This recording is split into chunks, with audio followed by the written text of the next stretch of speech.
In this video, I'm going to go over my cut list naming convention and the reasons why I named it that way. And also, I will touch upon a few aspects of the free cut list optimizer that I found, basically to make the most optimized cut and use of my 4x8 plywood so that I have as least waste as possible, especially because the plywood I got is pretty expensive. So if you have seen one of my previous videos, this was my plan for the uh, outdoor kitchen. I have 4 cabinets, one, two, the third one over here, and then the fourth one.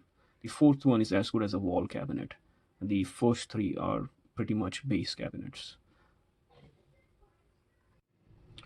So this is my cut list for the 4 cabinets I showed. Cabinet 1 and 2 is exactly the same.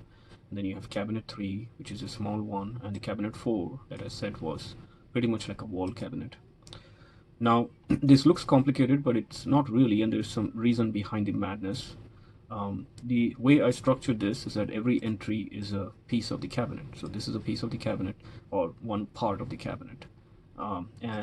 It indicates 2 things. The first one is the identification of the cabinet, and the second one is the identification of the part itself, and the second one is the dimensions for the part. Now let's look at the part itself, the first part of this, the C1S1. What does that mean? And it goes back to the construction of the cabinet itself. What I had shown before, let's say I remove all of it just for the sake of explanation, and start from the basics. I'll have the side first. So each cabinet has a side 1 on the left and right. So that's what C1S1 and C1S2 mean. Then the cabinets also have a base on the bottom over here, which I indicate as base 0. There's usually only one base. If there was another shelf in between, I would have indicated that as base 1. And then you have the top part, that is, I'm indicating T1, T2, T3, which is this one, and this one. And then you have the toe kicks on the bottom over here, K1 and K2, which is usually the 2 ones on the bottom, this one and this one. And then at the end you have the back top, BT, which is this part over here. This is the the skeleton or the main parts of the carcass. We also obviously have the drawers, and then you have the back panel, and then we have the doors. But the back panel and the doors are possibly made of different materials, so I just put this in just for the sake of getting the measurements, but it's not really something that I'm going to be cutting from my main plywood.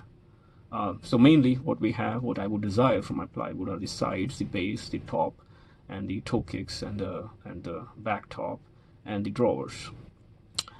Similarly, I did the same thing for cabinet 3 and cabinet 4. The wall cabinet is slightly different because it has only one top on over here, like you see. It doesn't have multiple slats like the base cabinet is planned to have. It has only one top, so I have only one top over here, that is T0. And then we have the same thing, the drawers. I have multiple drawers, so I have D1, D2. 2 of the drawers are same, and then you have the D3, which is my third drawer, which is a little bit different in height. So all in all, what I need to cut are all these pieces, basically, to finish my 4 cabinet carcasses, at least, and along with drawers. Now, once I got the identification down, then it comes to the dimensions, and that's the rip and the crosscut.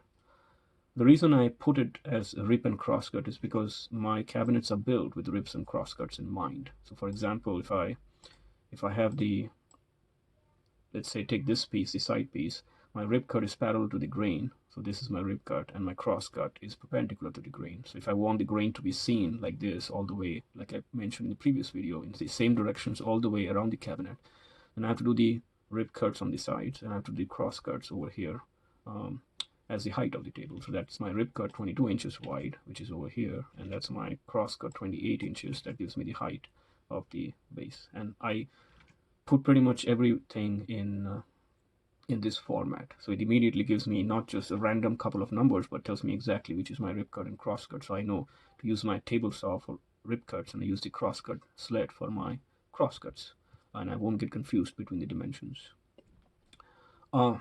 one of the reasons this helps, this kind of matrix helps, is because it helps, visually.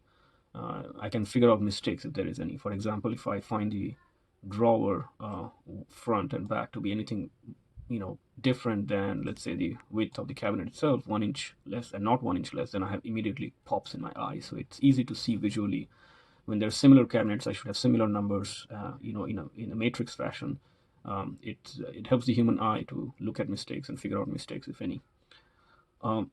So now the other reason why I have it formatted this way is because I can directly enter this into my cut list optimizer software. So the cut list optimizer software is this guy over here, which is a free web-based tool that's available.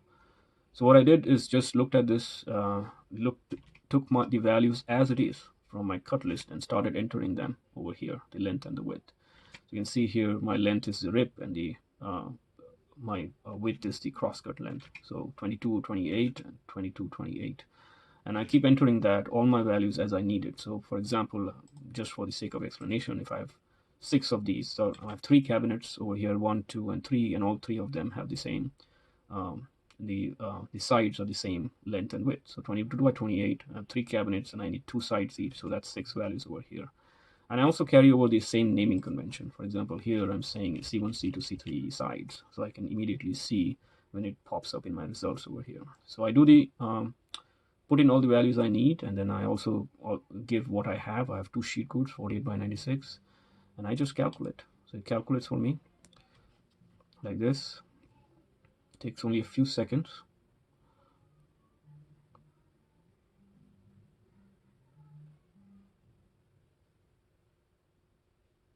And there it is. That's my result. It gives me all the values I need. It marks it, it colors it. I can change all that with these settings over here, but it gives me everything I need to be cut. So I just look at it. I can, in fact, even export it into PDF or an image, print it out, and then take it outside and start cutting. Sometimes what happens here, for example, see here, if I include all my drawers and calculate, I run out of plywood because I don't have enough, and it will tell you that I have run out of my plywood, what pieces exactly that it cannot cut. So I do this calculation over here, and you can see here the results down here tells me that it was unable to fit these values, but I do need this. So I would rather, what I decided is some drawers I can use some other plywood, but the carcass of the cabinet I don't want to sacrifice. I would like to use the marine grade plywood that is suitable for outdoor weather. So I took these drawers out, only certain drawers out actually, and then I uncheck them and I calculate and then I can basically fit all that I need. One thing to remember is that this column over here, this is the grain direction column, and since I ported my values directly from the cut list over here, I figured out that the grain direction should be set like this. You can change it upside down or top, bottom, or side, or star means basically anything would do, but I want to keep it like this, and I did that for all the pieces over here because all the grain directions are going to be going as a rip cut. So this is something to remember and can be changed based on my needs, but I kept it in this fashion.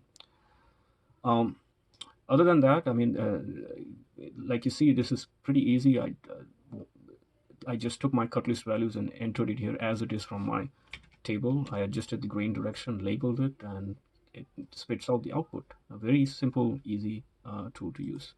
I can make certain adjustments here. For example, there's some settings here, obviously inches. One of the things I did is this curve thickness I set to 1 inch. That means all the values that I get over here is going to be 1 inch space. So when I do my rough cuts, I can do my rough cuts with my circular saw. Then I move it on to my my table saw to make the exact cuts that I need. That is it. I think maybe a closing thought about this cut list. One thing to remember is to make a very detailed multiple rechecks and checks for error, because once I put it in, it's not going to be possible to change it once I cut the list. So like we say, you check twice, thrice, and then cut once. So this list needs to be accurate. That is it. Thank you very much for watching.